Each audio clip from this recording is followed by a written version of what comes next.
Ju, ju. Aga muidugi, kui ikkagi ainult 2 aastat ollakse abielus ja kuidagi nii noor naine sureb, et see tundus rahvale väga imelik. Ja ta rääkis siis, kuidas tema isa oli hästi ettearvamatu ja siin on siis tsitaat. Ta võis olla väga tore ja naljakas, aga siis järsku olid tema silmad justkui täiesti mustad ja temast sai ootamatult koletis.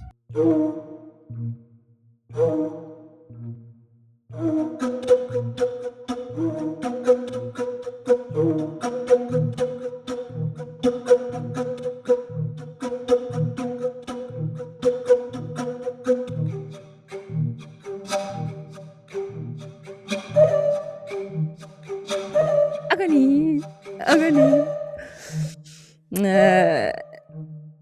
Tere, armsad külmaväristajad ja kikimooride sõbrad.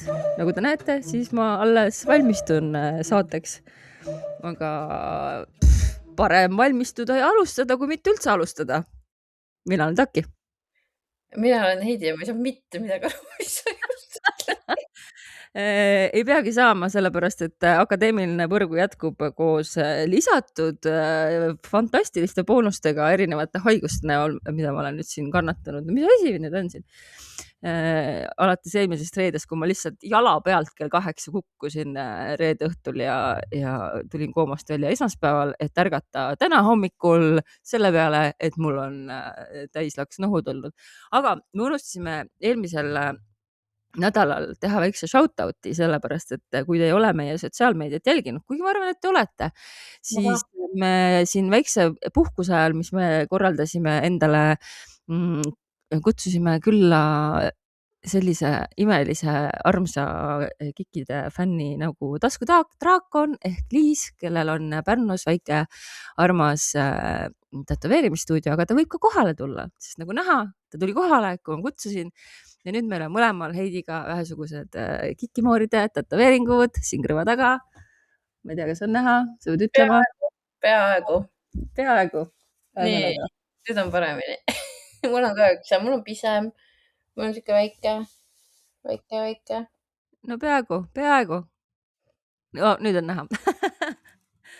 Nii et shout out Liisile ja kui te soovite imelist tätoveeringut, siis meil on mitmeid soovitusi, aga Liis on meie kikide piltide autor, nii et sai nüüd see ka ära öeldud, et see oli meie siuke jõulukingitus või minu üllatuskingitus Heidi sünnipäevaks, sest et me isegi ei öelnud seda, et oli Heidi sünnipäeva kuu. Ei, isegi sünnipäev oli vist oli. Isegi oli see sünnipäevapäev ja nii et see on äärmiselt ebaõiglane sinu suhtes, sest et mina hakkasin täna juba lugema päevi sünnipäevani, kuigi ma otsustasin, et ma sel aastal ikkagi ei tee suurelt. Nii et võid rahulikult hingata. Kuigi ma tegelikult juba leidsin inimese, kes oleks ideaalne tegema seda, mida sa teha tahtsid. Oh my god, okei, nüüd sa... Ei, ma ei ole rääkinud selles mõttes, aga ma tean, et ta eksisteerib ja ma tean, kes ta on ja ma tean, kuidas jõuda. No arutame seda väljaspool eetrit, sest et mul on täna pikad lood ja ma läheks nende juurde, kui sul ei ole jagada midagi paranormaalset oma praegusest elukorraldusest. Kui siis ainult see, et ma ei saa aru, kas väike kass, kes tegelikult on literaali suur kass nüüd juba, kas ta näeb luulusi? On ta lihtsalt lolliks läinud või ta näeb päriselt midagi, mida meie ei näe? Nii, palun näiteid. No lihtne näide on see, et eile õhtul ma ehitasin endale väikse lugemisnurga elutuppa. See on uus lemmikkoht nüüd, eks ju, sest ma pean võitlema nüüd tema pärast sellega, et kes seal nüüd saab ruumi ja kes ei saa. Ja ta lihtsalt läks sinna peale, siis ta vaatas jupp aega seina nagu üles niimoodi nurka. Siis ta hakkas sabaturri niimoodi. Ei. Siis ta hakkas täiega nagu mingi kräunuma sinna nurga poole. Siis ta kruttis ära, jooksis minema sealt nagu 1004 niimoodi, et vaata, nagu nad oma kurve võtavad, on ju. Siis ta tuli vaikselt tagasi, vaatas uuesti sinna, siis vaatas natuke eemale, siis nägi umbes nagu oleks sama asja näinud, tegi samamoodi uuesti. Ja ma olin nagu mingi dude. ei, ei. see on No viga. super, mul on hea meel teada, et tegevus sinu korteris on tagasi. No võib-olla ja ma ei imestaks ausalt öeldes, see on nii fantastilist energiat siin täis, et Ma just tahtsin öelda, et see on seotud tõenäoliselt sinu energeetiliste kaitsete purunemisega. Aga tead, mis alati aitab selle vastu? Üks tore tondilugu. tondilugu on sul või? Mul on kõik tondilood täna. Tegelikult ka, mina veel tegin retsit vaeva, mõtlesin, et kurat, leiaks ma ühegi. Nii et mul on jah, ja kõik on Saaremaal, nii et Vau, okei. mul tuli täiesti kogemata temaatiline saade.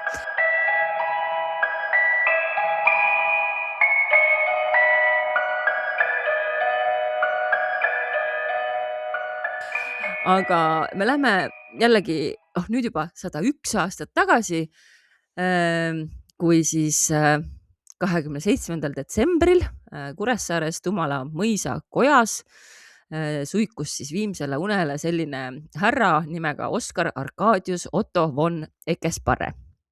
Aga ta on siis üks neist hulludest mõisnikest ja on vist aeg jälle rääkida hulludest mõisnikest ja kogu see juures on tuttav kuskilt. Eckersparre nimi või? Jah. Võimalik, sest et mina põhinen nüüd peamiselt Saarte Hääle artiklil, mille kirjutas 2007. aastal mees nimega Eldur Seegel. Aga et oleks siis lihtsam, siis kutsume teda Ottoks, Otto von Eckersparre. Ta sündis siis tegelikult 2. augustil, mis on ka oluline päev, 1839, Kangrusvelja Rüütlimõisas ja õppis siis Peterburi kadetikoolis, oli üldse väga tubli õpingutes. Vene ja välismaal õppis siis raudteeasjandust ja raudteed muidugi 19. sajandi lõpus, see oli väga sihuke perspektiivikas ala, onju, ja kiire karjäär. Nii et varsti ta oligi siis ühe Lõuna-Venemaa raudteefirma juht, kuigi siis Saaremaalt pärit saksa soost poiss. Balti-Saksa siis, vabandust, jah. Aga ta oli siis üliedukas ja 1870. alguses otsustas siis Otto, et ta tuleb kodumaale tagasi ja hakkab hoopis siin ikkagi oma elu sättima ja unistusi teoks tegema. Ja ta siis omandas Sõrves sellise mõisa nimega Mõntu koos Koltse mõisakesega. See oli aastal 1873 ja 76 siis sealsamas kandis Sääremõisa koos Põdra karjamõisaga. Minu arusaamist mööda ei ole vist mitte midagi neist alles, Mõntut kindlasti ei ole, aga nii nagu nende mõisetega läks, eks ole. Aga kui siis kõik need mõisad kokku pandi ta siis sellele nimeks Olbrüki mõis ja siis see mõisa süda oligi siis sama Mõntu mõis. Aga oli natuke liiga suure tüki haaranud, ei suutnud siiski, ei olnud tal ei jõudu ega raha, et seda kõike siis seisuse kohaselt välja arendada. Ja see Härrastemaja kohta mul on pilt ka, ma loodan mitte unustada seda sulle saata, sest et ma loodan, et sa toimetad. Aga igal juhul see Härrastemaja oli siis süke, kui see on siin ekraanil, siis te näete, aga pärast mõisa riigistamist, mis siis tuli vabariigi ajal, et seal mahtus siis umbes 100 õpilasega algkool tegutsema ja koolijuhataja ametikorter. Tegelikult oli ikkagi päris suur, aga ta ei olnud ikkagi süke mõis, onju. Aga meie Otto oli ikkagi Saaremaal väga tuntud mees. Temast sai 76. aastal Saaremaa maamarssal ja tegutses selles ametis siis 30 aastat. Ja teda valiti ka esindama siis Saaremaa mõisnikke Tsaaririigi riiginõukogusse ja riigiduumasse, et ühesõnaga ta oli haritud, ta oli kogemustega, ta oli ikkagi üsna nagu armastatud.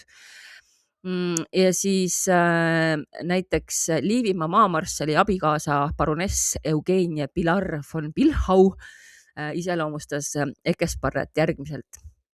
Sankt-Peterburis viibisime me sageli koos riiginõukogu ja riigiduuma härrastega hotellist D'Europe,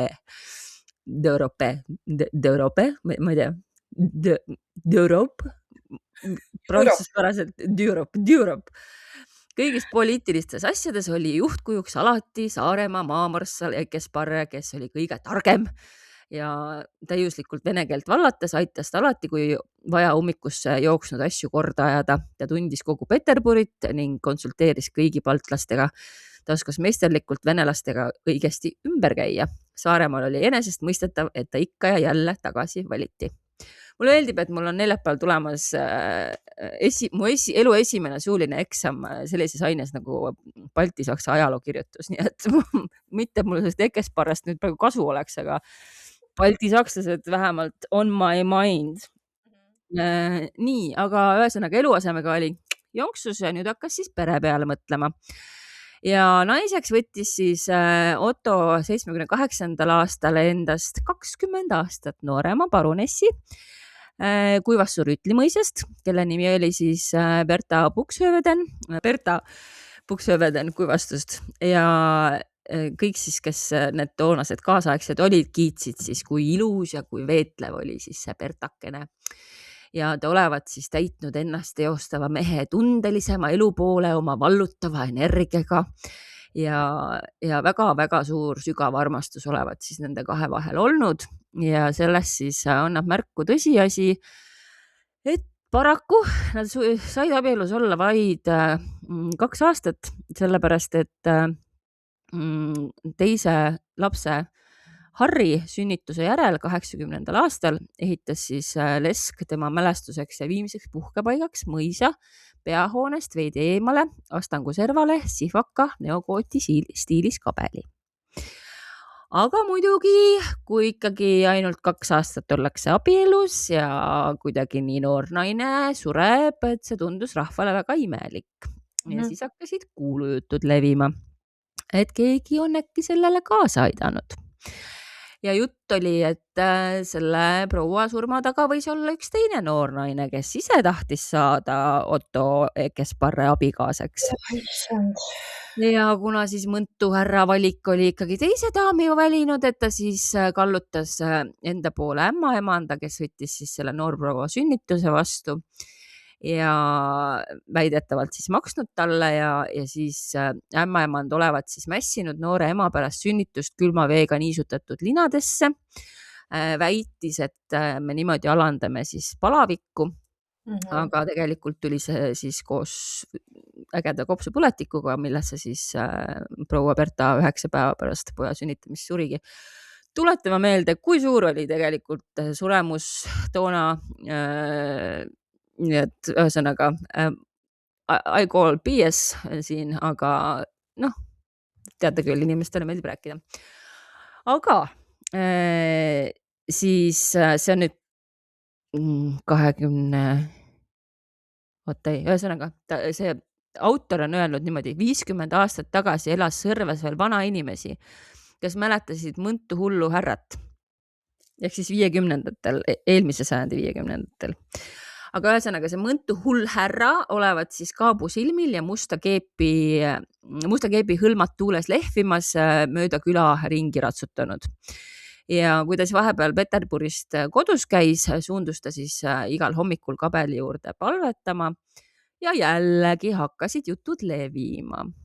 Ja need jutud said siis veel hoogu juurde, kui ühel pühapäeva hommikul kihutas Kuressaarest Tõllaga kohale keegi tegelane rüütelkonnast, kes tahtis siis maamarssile mingit teadet tuua ja oli ilus päiksepaisteline niisugune kevadhommik ja siis see toatüdruk saadeti jooksujalu härrat koju kutsuma. Aga kui see toatüdruk sinna kabeli juurde jõudis, siis mida ta seal nägi? Et härra ja tema abikaasa, surnud abikaasa, istusid päikesepaistel kabeli ukse kõrval pingil ja ajasid juttu omavahel. Ja siis mõisarahvas oli mingi, teame küll, Otto von Eckersparre oli noorpõlves väga huvitatud hauatagusest elust ja vaimude väljakutsumisest. Juudlal siis ongi siuksed võimed ja oskused. Ja pärast seda siis muidugi von Eckersparre ütles, et mõisarahvale, et mitte keegi ei tohi teda kabeli juures mitte kunagi segada. Ükskõik, mis mõisas aset leiab. Ja ainuke, keda ta sinna kaasa võttis, oli siis väikse Harri, kes siis, keda sünnitades oli siis tema armas abikaasa surnud ja pühapäeva hommikuti käis siis Harry koos isaga seal kabeli juures kaasas. Ja ükskord olid siis teine tüdrukud pärast ka poisikese käest küsinud, et nägid sa ema ka, et kas sa rääkisid temaga ja poiss ütles, et ja nägin küll, et ta küsis, kuidas ma elan ja et ühesõnaga suur löök, mis seal täpselt kabeli juures toimus, ei tea, aga see ei olnud kahjuks viimane saatuselöök, mida Otto pidi siis taluma, et poeg Harry oli juba noorena väga huvitatud lindude rändest ja siis ta veel läks sinna Riia loodusuurijate seltsi ja siis nad asutasid Mõntu mõisa Saaremaa bioloogiajaama, mis hiljem liigutati Kihelkonda ja siis oli veel Harry seal teenistuses kuskil Uuralites, aga 1916 sai ta seal kahjuks nakkuse ja suri kõhutõppe ja tema surnukeha toodi siis Saaremaale ja maeti siis Mõntu kabelisse ema kõrvale. Ja 17. aastal, kui oli siis see revolutsiooniline sügis, oli siis meie Otto von Eckespar Peterburis, tal õnnestus kuidagi Tallinnasse pääseda. Aga siis ma ei ole vist temast rääkinud, ma peaks rääkima üks kõige suuremaid värdjamaid sadiste, kes üldse sellest meie punastest on olnud. On siis Saaremaal sündinud Viktor Kingissepp ja siis Kingissepa juhitud enamlased siis arreteerisid Eckesparre. Ja enne kui ta Siberisse jõudis, vabastasid siis Saksa sõdurid ta, lubati sõita Saaremaale, seal oli siis juba Saksa kord valitsemas. Ja noh, siis ta oli siis juba 80-aastane ja ikka ta käis ikka hommikuti oma seal kabelis palvetamas ja 25. aasta lõpul jõudis ta siis lõpuks ise oma armsate juurde ja tütar mattis siis põrmu ema ja venna kõrvale. Aga nõukogude ajal see kabel lammutati ja need kivid kasutati ära. Punased kasutasid siis neid kive, et rajada Mõntu sadam. Aga väidetavalt, kui sa lähed sinna vanasse kabeli asukohta, kuuled sa senini sosinaid, kummalisi sosinaid, millel ei ole selgitust. Nii et ma arvan, et ma leian selle Otto pildi ka, nii et siuke lugu siis.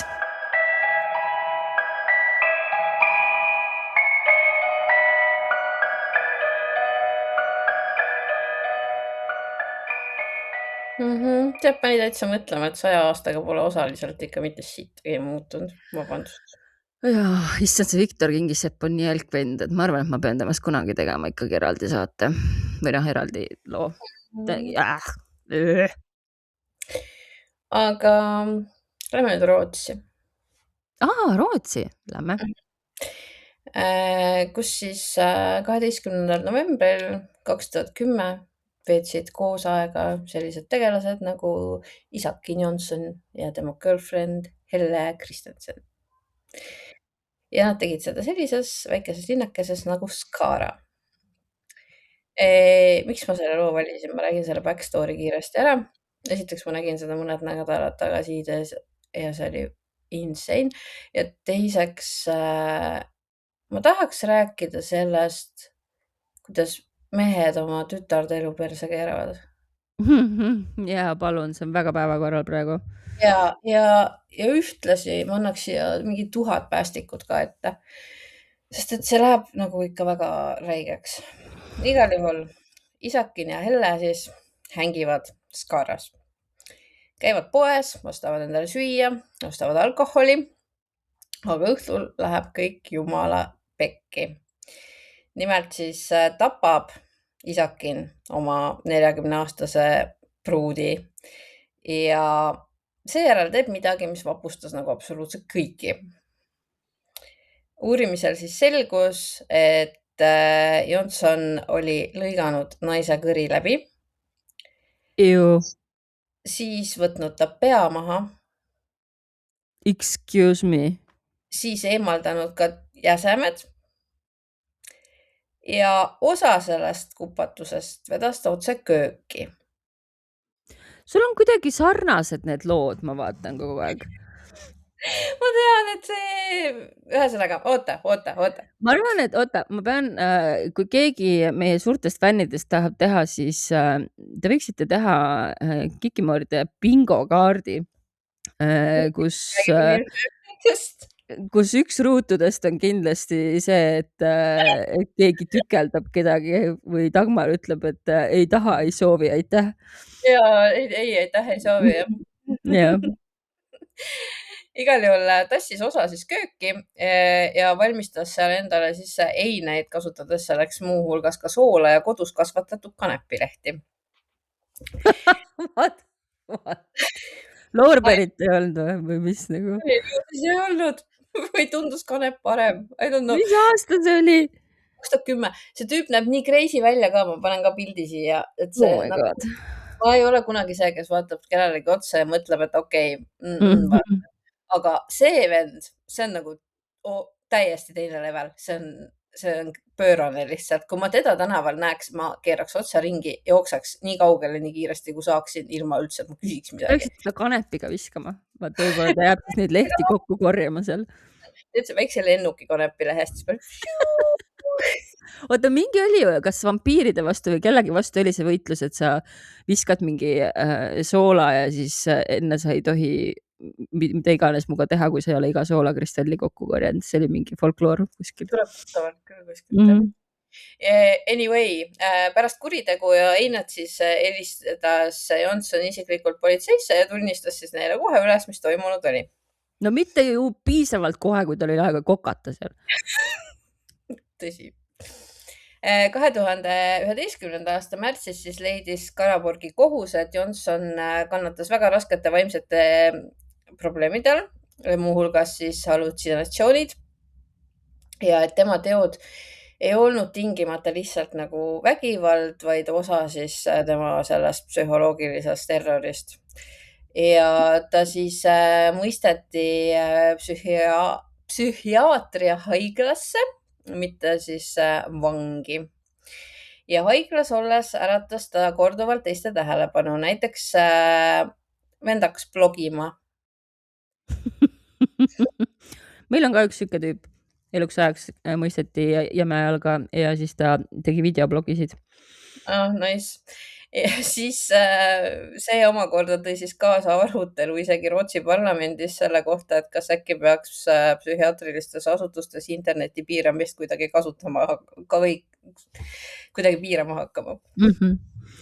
Vot, aga Johnsonil oli kuriteo toimepanemise ajal muuhulgas ka 9-aastane tütar, kelle nimeks oli Jamie Lee. Ja paratamatult, kui su isa saab siukse asjaga hakkama, siis 9-aastaselt või vahet ei ole isegi tegelikult, mis vanuses ma kujutan, et on see nagu täiesti pöördumatult kohutav asi. Yeah. Ja leidsin siis siit Jamie meenutusi tema enda lapsepõlvest ja need on nagu päris jõhkrad kohati.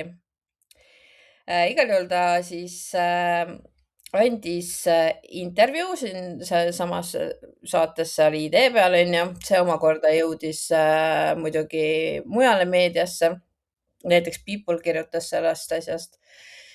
Ja ta rääkis siis, et kui ta oli 3-aastane, sai ta isa sealt asutusest välja ja tema hakkas siis, või tähendab, kui ta oli 3-aastane, siis sai ta ise vanglast välja, ta oli juba enne kinni istunud. Ja siis ta hakkas teda nagu regulaarselt nägema, et kui ta väiksem oli, siis ta teda väga ei näinud. Aga halveks läks nagu asi siis, kui vanemad lahku läksid. Või kas halvaks, aga veidraks. Ühesõnaga, tema ema jättis siis selle mehe pärast selle tüdruku sündi maha. Ja kui see isa sai vanglast välja, siis alguses oli jälle kõik väga tore, aga läks ainult 6 aega selleks, et mees hakkaks siis oma tõelist palet näitama. See on nagu klassika, sa nagu ei suuda varjata seda. 3-4 kuud öeldakse, jah, on maks nagu. Ja ta rääkis siis, kuidas tema isa oli hästi ettearvamatu ja siin on siis tsitaat. Ta võis olla väga tore ja naljakas, aga siis järsku olid tema silmad justkui täiesti mustad ja temast sai ootamatult koletis. Ja just nendel hetkedel siis see tüdruk hakkas oma isa kartma. Ja see isa tal oli täiesti obsessed teemonitest, täiesti obsessed kõigest, mis seondub kuradiga, nagu õudusfilmid, kõik nagu põhimõtteliselt vabandage, aga ma olen näinud seda ja see on päris õudne ja just seesama, see silmade mustaks minemine. ja See on õudne. brutal. Ja ta muidugi ei kahelnud selles, et oma tütrele ka kõiki neid asju väga varakult tutvustada. Ja tütar siis meenutas, kui ma olin umbes 5-6 aastane, hakkas ta mind psühholoogiliselt manipuleerima. Ta pani mind nägema ja uskuma asju, mis ei olnud tegelikult päris. Ta kirjeldas, kuidas näiteks hakkas pimedas toas magama jääma ja siis küsis isa ta käest, kas sa näed laes nägusid? Ja muidugi pimedas su silmad teevad igast trikke. Ja põhimõtteliselt vend rääkis nendest nägudest nii kaua, kuni tüdruk ütles, et jaa, ma näen. Ja ta hakkaski nagu nägema neid seal. Ja, ma täitsa usun seda. Ja kui ta kartma hakkas, siis hakkas isa selle üle lihtsalt naerma. Fuck him nagu. Täiesti haige vend nagu, täiesti haige. Ühesõnaga, tütar nagu usub täna põhimõtteliselt seda, et tema hirm oli tema isa jaoks nagu meelelahutus. Ma usun ka. Täiesti lollakas. Nii, ja isa muutus siis üha vihasemaks järgemööda. Ütles ta siis nii, see läks hullemaks pärast seda, kui ta kohtas oma kallimat. See kallim meeldis mulle väga, ta ei kartnud mu isa. Ma jumaldasin teda. See on nüüd siis see kallim, kes jäi. Ja ta kommenteeris siis nende suhet, et see oli nagu õudusfilm, et see oli täiesti kohutav. Nad olid teineteise suhtes hästi mürgised. Neil oli vahel oli lõbus, nad naersid koos, aga järsku nagu nipsust mõlemad muutusid ja neist kahest said nagu üksteisele siis väga ohtlikud inimesed. Ja siis kuulis Jamie selle Helle surmast, kui see kõik 2010. aastal juhtus ja kuulis ta sellest enda ema käest. Ja ta ütles, et ta hakkas lihtsalt karjuma, ta ei saanud hingata, sest talle väga meeldis see naine. Ja esimene küsimus, mida toona 9-aastane Jamie Lee siis oma ema käest küsis, paku. Kas kurat tegi seda või? Kas see oli isa? Ma sain aru, et ema ütles, et isa tegi. Aha, okei. Ja kui ta ema siis jaatavalt vastas sellele, siis oli nagu kõik läinud tema jaoks. Ja mis siin siis veel põnevat oli? Koolis hakati siis Jamie't kannibali tütreks kutsuma, mis on nagu ka jälle täiesti õudne. Ta hakkas valede inimestega aega veetma, hakkas narkootikume tarbima. 15-aastaselt oli see omast saanud täielik sõltlane.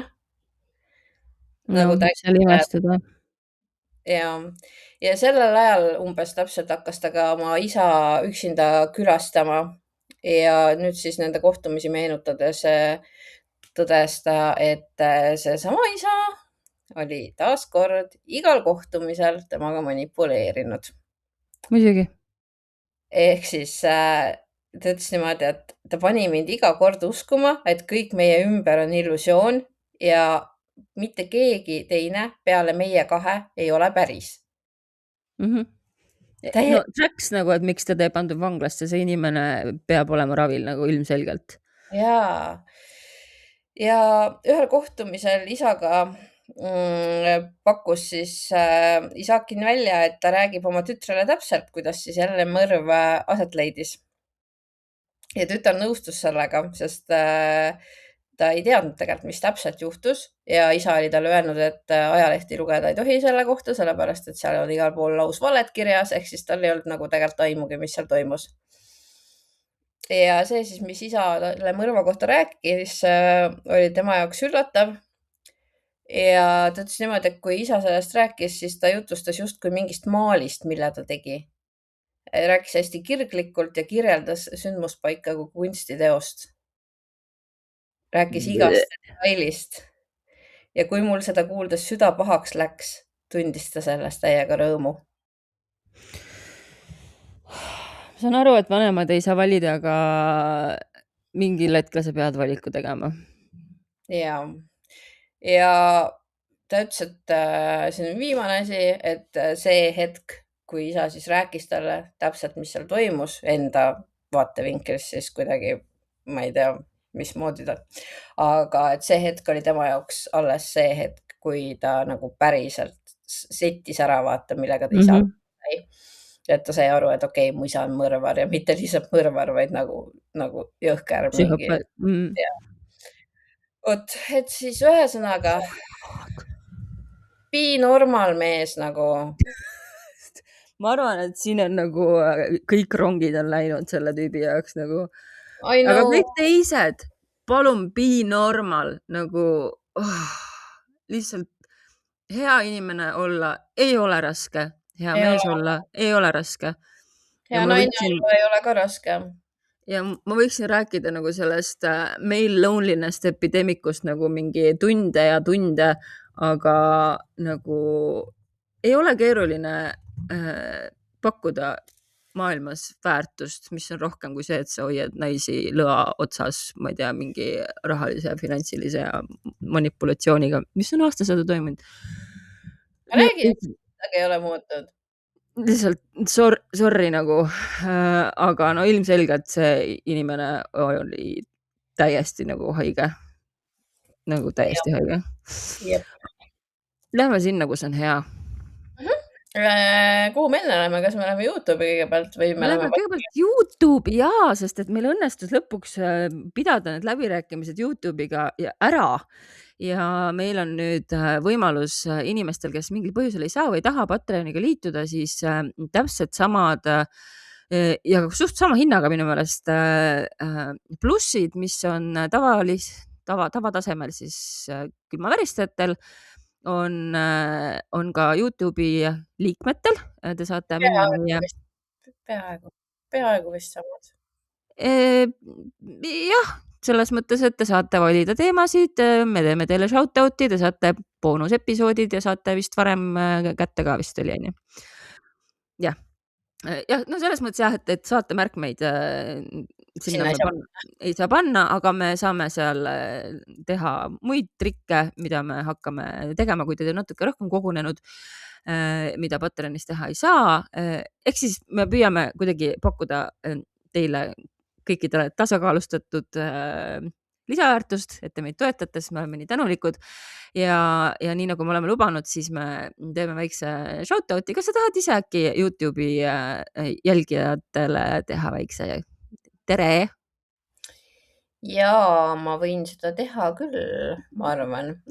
Meil on siin näiteks tere vaja öelda sellisele kasutajale nagu Sasha King.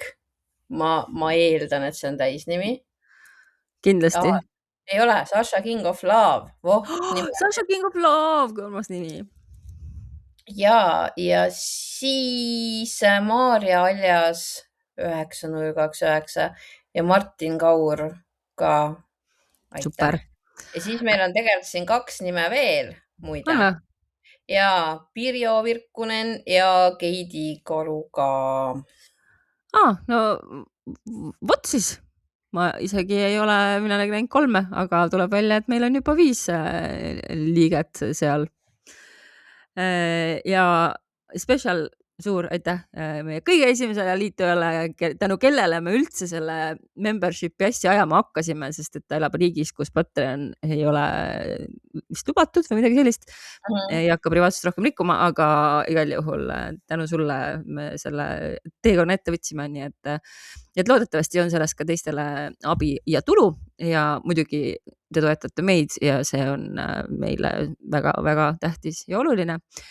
Aga lähme siit siis Patreoni, kus siis jätkame traditsiooni, kus inimesed muudavad iga nädal oma nimest või vähemalt üks inimene seda teeb ja mina pean selle ette lugema, sest et sellised on Patreoni seadused. Patreonis sel nädalal viskame üles pulli ka, ma arvan, ja Lähme uutele tegudele, nagu öeldud, peaaegu samad asjad, mis YouTube'i liikmetele, aga siis ka saate märkmed, treilerid, asjad, sarja soovitused. Tasuta võib ikka jälgida, sest väga paljud asjad me panemegi tasuta, uudised ja kõik siuksed asjad lähevad meil Patreoni esimesena. Aga suur-suur aitäh VIP külmaväristajatele, kelleks on Indrek, Mumm ja Volkergeist, Keit, Anne-Mari ja siis nii. Kusjuures enne kui ma ütlen, mis Daniel on sel nädalal oma nimeks pannud, ma sain aru, et ma vist eelmine nädal ei öelnudki, mis film see siis oli, mida me vaatamas käisime. Et ma vihjasin, et tegemist oli Jared Leto filmiga, aga see oli Tron Ares. Ehk siis jah, nii, aga sel nädalal on siis tema nimeks Pardike. No ei, neid ei korrigeeritud peast eemale ja siis on terve hunnik emojisid, kus on naerunägu, ämbliku nägu, ämpu, sest ta kutsub mind ämpuks, jälle taki ja siis musidega emojid. Ja ta ütles jah, et hakkab panema nüüd selliseid asju, kus ma pean meie inside joke seletama, aga ma ei suuda vist seda seletada, sest et esiteks, see on liiga pikk lugu. ma ei suuda, sorry, ma ei suuda seda vist seletada. Võib-olla kunagi hiljem. ma esiteks ma hakkan kohutavalt naerma, kui ma sellest räägin, aga jutt on tema kõrvadest ja sellest, et neid ei ole peast eemale korrigeeritud. Okei. Neid on korrigeeritud, sest et ta mängis lõhkeainetega nooruses ja ärge teie mängige lõhkeainetega, aga neid ei korrigeeritud peast eemale, see on oluline teada.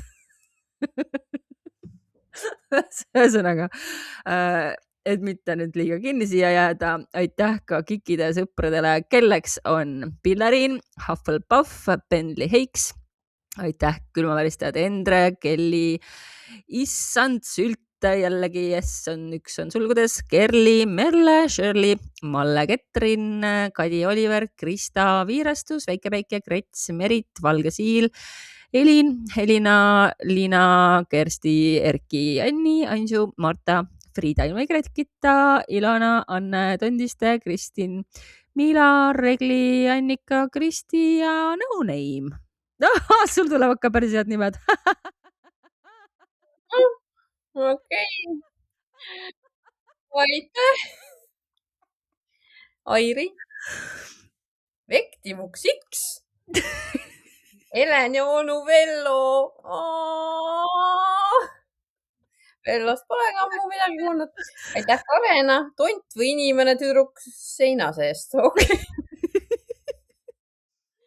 Aitäh Kretsu, Diana from the Moon, Kristel, Kelly ja siis veel Bell, Gratu, Käti, Norra Mägitööline, Sirel, Madara, Katariina, Heili, Eveliine, Kõrvits, Eveliine, Haanja Kõrgustiku alpinist, Marit ja Krislin. Mulle nii meeldib, et minu mingi kõige randomi muni on nagu jõudnud nagu mingisse kikimooride folkloori. Kuidas seda kunagi hiljem seletame, mis on Norra Mägitööline? Ma ei oska sulle öelda ausalt öeldes. Et inimesed, kes alles nüüd hakkavad kuulama, kui te kuulete tagurpidi, siis see saab olema väga huvitav üllatus teile kõigile. TikTokis on täitsa eraldi postitus Taki Wild Dreams. Ja Taki Wild Dreams. Okei, igal juhul ma armastan teid väga. Täna ma nägin unes, et ma tegin süüa jõuludeks hästi paljudele inimestele korraga ja kõik sõid ära minu köögiviljad ja ma olin nii pahane. Aga ja nad sõid kõik ära ja sa olid nii pahane? Jah, siuke nii oli. Okei.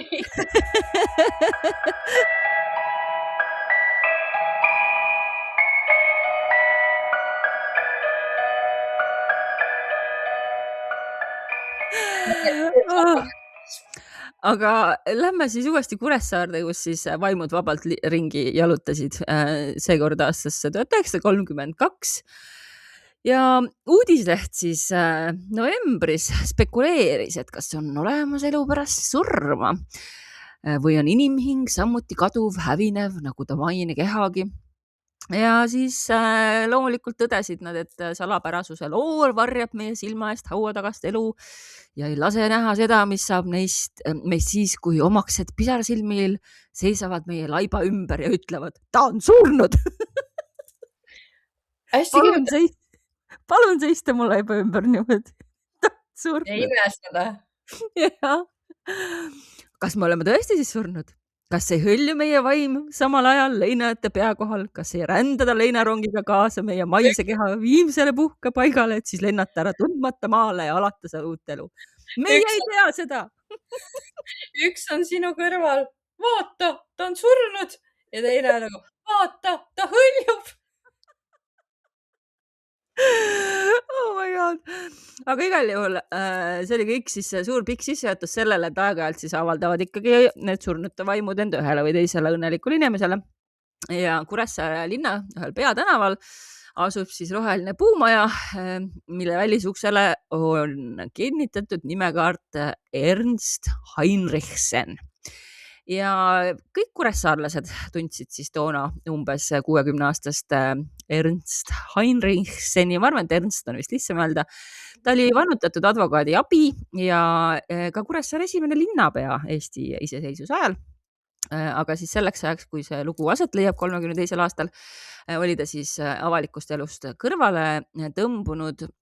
2 aastat tagasi oli tema abikaasa surnud ja sellest ajast saadik elas ta siis täiesti üksinda oma suures väärtusliku mööbliga sisustatud majas.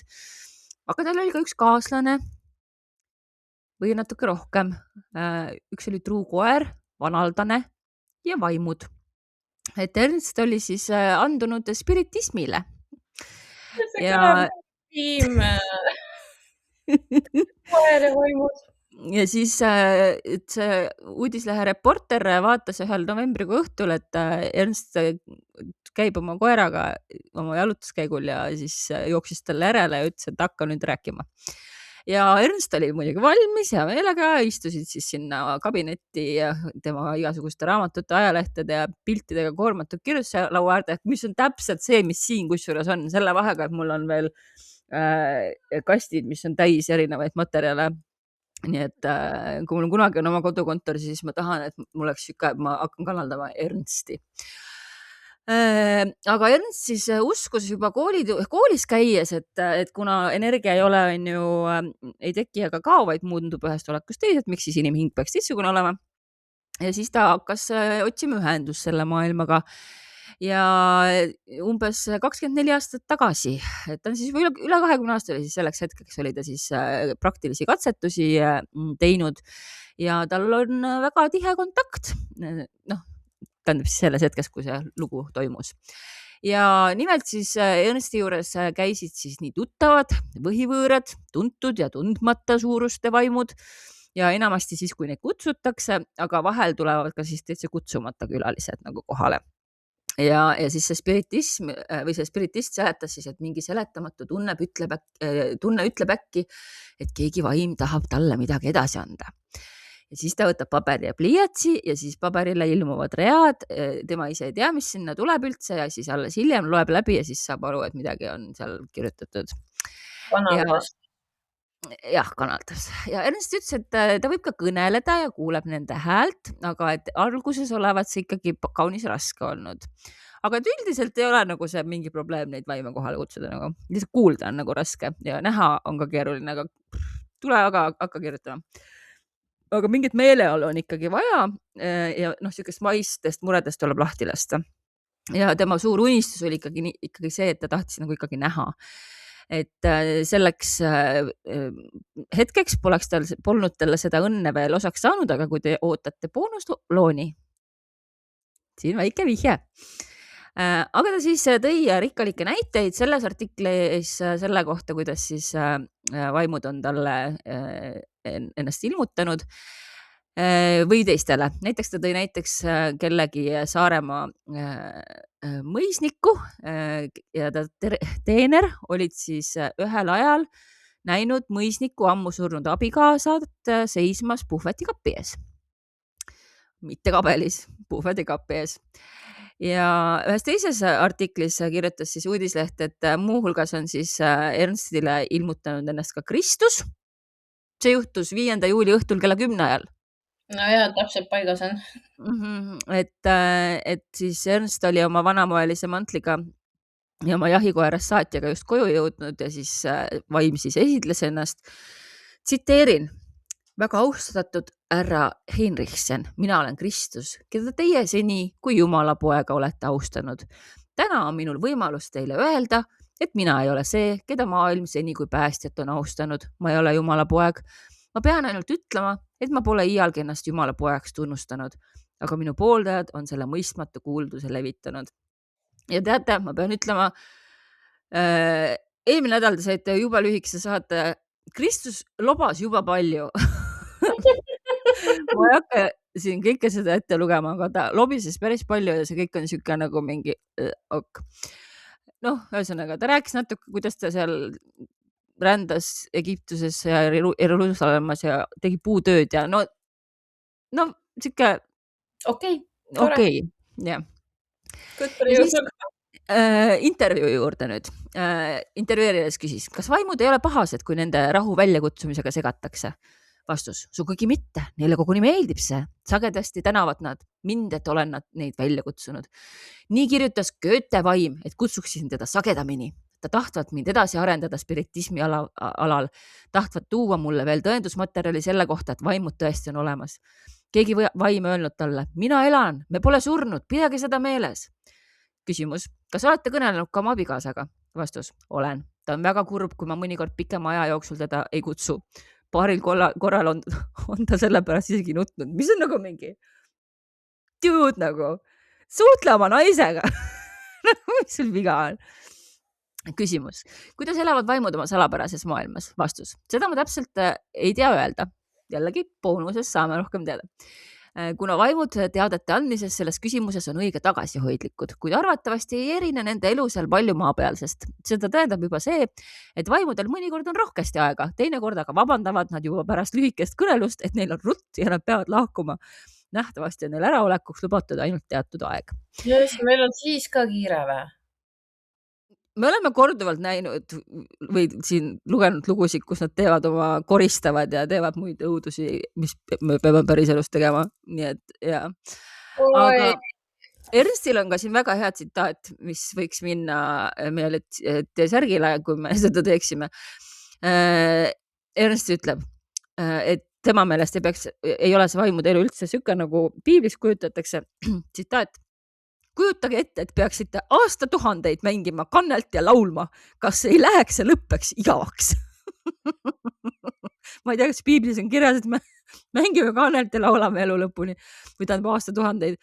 Aga igal juhul tema arvab, et kõik teevad tööd ja askeldavad nagu maa pealgi ja Goethe olevat talle mingi luuletuse veel saatnud, selle ma jätsin ka siit loost välja, sest see oli saksakeelne ja tõlgitud ka, aga kohutavalt igav. Mulle ei meeldi ka Goethe. Nii, ja siis ta siin veel ajakirjanik küsib, et kas vaimud on olemuselt head või kurjad. Ja Ernst vastab, et vaimude maailmas esinevad samasugused iseloomud, nagu neid kohtama iga päev maises elus. On häid ja halbu, röövleid, kelmisid, valetajaid, naljahambaid, pooltotturaid ja tõsiseid geeniusi. Nähtavasti jäävad inimhingele pärast kehast lahkumist ta iseloomu omadused alles, mis on nagu halb uudis minule. Ja ta muidugi hoiatab, et algajad spiritistid on sageli hädas just valetajate vaimudega, kes siis tulevad teiste nimel, mis on ka kusjuures palju meil läbi käinud on erinevast folkloorist. Ja et teevad siis ka igasuguseid tempe ja olevat isegi siis kogenematuid spiritiste kuriteole püüdnud meelitada, et ühesõnaga vaimudega tuleb olla ettevaatlik, nii nagu kaasinimestegagi. Ja Ernst ütleb, et ka teda on seal valetajad nagu seganud, et ta peab väga leidlik olema, et neid paljastada. Et näiteks esinenud keegi vaim tuntud luuletajana, aga Ernst ei uskunud seda ja ütles, et davai, et hakkas siis luuletama ja siis kui vaim hakkas kirjutama, et polnud luuletusest mingit asja ja siis ta ütles, et no jah, okei, ma ei ole tegelikult luuletaja, I'm sorry, I'm gonna go. Ja ühesõnaga, et siis petised olevat selleks hetkeks juba Ernsti jätnud rahule, aga aeg-ajalt külastab Ernsti keegi vaim, kes ütleb, et ta nimi on Otto ja siis ta on alati väga lõbusas tujus ja siis nad panevad talle alati ka grammofoni mängima. Ja siis ta muudkui teeb tantsutükki ja isegi pani laua hüplema muusikataktis. Ja enne kui me lähme sinu viimase loo juurde ja Ernsti seiklused jätkuvad boonuses, siis viimased küsimused-vastused. Kas vaimud ihaldavad tulla tagasi maapealsesse ellu? Ernst, olen selle küsimise asetanud paljudele vaimudele, muuseas ka oma abikaasale, kuid vastus on ikka olnud eitav. Nad tahavad küll meid külastada, kuid mitte siia jääda. Kas inimhinge arenemine sellest momendist jääb seisma, kui ta lahkub kehast? Arvan, et ei.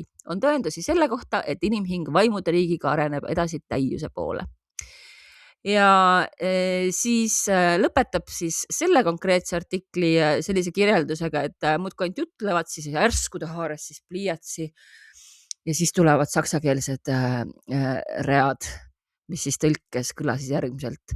Öelge sellele härrale, et ta rahulikult võib kõik edasi anda, mis olete temale öelnud. Tahaksin veel rõhutada, et see härra võib näidata teile mõningaid teeneid spiritismi alal. Öelge temale, et mina teda ka tunnen, kui ta ainult oma nime ei taha nimetada, mis on nagu mingi, tegelikult. Nüüd tahan veel öelda, et on väga hea, et on tulnud, sest asi on nii tähtis, et selle üle peab kirjutama. Olen teie vana tuttav. Võtke need read ja andke need temale, et ta ise võiks neid lugeda. Vabandage, et tülitan teid. Minge aga nüüd kööki, et kohvi juua. Head õhtut. Head õhtut oli ka. Aga mõtle, kui tore on see, et lähed intervjuud tegema ja siis kanaldab ennast üks kummitus ja ütleb, et ja kõik, mis siin on öeldud, võib kirja panna, ära karda, kohtusse ei minda ja mine joo kohvi, head õhtut. Ma ei tea, kas okei.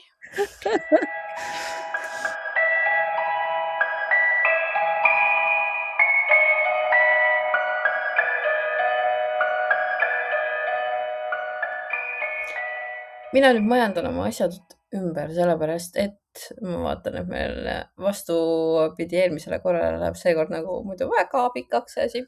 Nii et teen sama triki, jätan viimasest loost osa boonusesse. Ma tegin niisama. Ja see on siis ka kummitus lookene pärit enda Redditist ja tead, see on niisugune ikka on. Okei, ma olen valmis.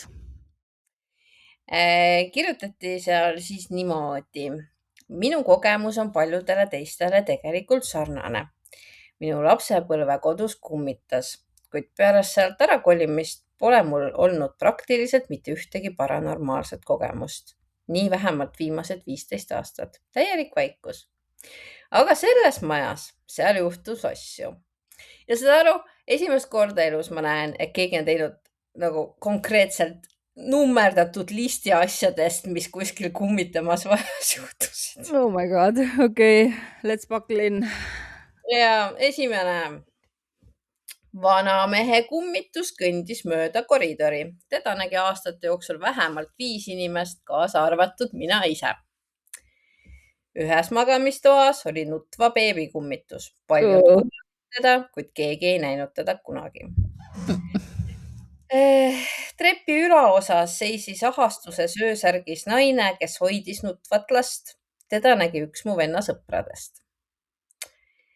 Öösärgis naise vari, mis vilksatas tihti kiiresti üle trepi. Ma juba beebist saadik olen suhteliselt checked out, nagu ma nagu disotseerin. Ma olen siin, aga ma ei kuule. Ja, ma lihtsalt püüan mõelda, kas ma tahaksin seda nutva beebi kummitust näha või? Ei.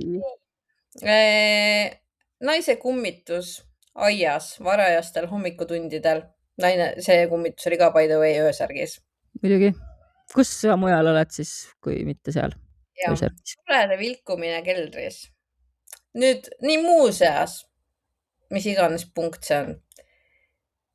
Mind lükati keldritrepist alla. Sellepärast, tead, ma pean täna keldrisse minema puid tooma. Sellepärast ma ei lähe sinna täna. Thanks. Iga excuse on hea excuse. Ikka keldrit. nii, riiete kahin ja sahin, sammude heli justkui keegi kõnniks öösiti mööda maja ringi. Seda kuulsid paljud ka aastaid hiljem, sealhulgas mu venna tüdruksõber, kes pärast seda keeldus sellesse majasse ööseks jäämast. Sama. Mõnes ruumis oli seletamatu, täiesti lämmatav hirmu ja õuduse tunne, mis haaras sind kohe, kui sisse astusid. Koerad näisid samuti kummitusi nägevat. Nad urisesid, haukusid ja hakkasid siis värisema. Minu oma väriseb külmast ainult. Ma loodan. Ilmusid ka seletamatud lõhnad. Näiteks täitus tuba äkitselt tugeva parfüümilõhnaga, mis kadus sama järsku, jätmata mingitki jälge. Thank God for allergies, ma ütlen selle peale. Toolid ja muu mööbel liikusid öösiti ise ringi. Kui palju? Sageli oli kuulda, kuidas auto kihutas öösel kruusateele ja jäi maja ette seisma. Aga kui vaatasime, autot polnud kusagil. Ükskord seisis mu vanaema, sulgudes, range ja konkreetne Ida-Saksamaalt pärit naine. Mu magamistoa akna juures, kui see juhtus. Ta piirus kardinate vahelt välja ja ma nägin, kuidas ta jäi sõna otseses mõttes kangeks. Kui küsisin, mida ta nägi, pööras ta minu poole, näost kriitvalge ja täiesti hirmunud ning keeldus rääkimast, mida ta oli näinud. Olin ise akna juures. Ma nägin, mida ma vannun olevat olnud mu isa auto, mis seisis sissesõiduteel, aga mu isa oli juba aastaid surnud. Autos ei olnud kedagi. Kui astusin hetkeks aknast eemale ja siis tagasi vaatasin, oli ka auto kadunud. Täiesti nagu mingi what the hell. Nii, ja nägin öösel põllul ka mingit olendit, kui 2 koeraga jalutasin. Koerad läksid täielikult paanikasse. See olend järgnes meile. Ei kartnud üldse ja tal olid silmad, nagu ma ei olnud kunagi varem näinud. Mõtlesin hetkeks, kas see võiks olla mõni suur põgenenud kasslane, aga ma ei tea. Üks oli kindel, koerad olid surmani hirmunud. Ma elan Inglismaal ja mõned kuud hiljem rääkis mu vend, et sama asi jälitas ka teda samal teelõigul ühel öösel ja ta pidi koju põgenema. Ma pean koeraga veel õhtul välja minema. Neid lugusid on veel ja ülejäänud lugusid me siis räägime boonusosas. Thank you for that. Ma pean minema keldrisse ja koeraga välja. Olgu. Aitäh sulle selle eest, et ma olen nüüd surmani hirmunud ja ma loodan, et kuulajad, te olete rahul ja ma toon teile natukene loodetavasti naltsi veel siin Ernsti seiklustega ja siis Heidi saab panna lukku boonusosa mingi täieliku kriiperiga, ma eeldan.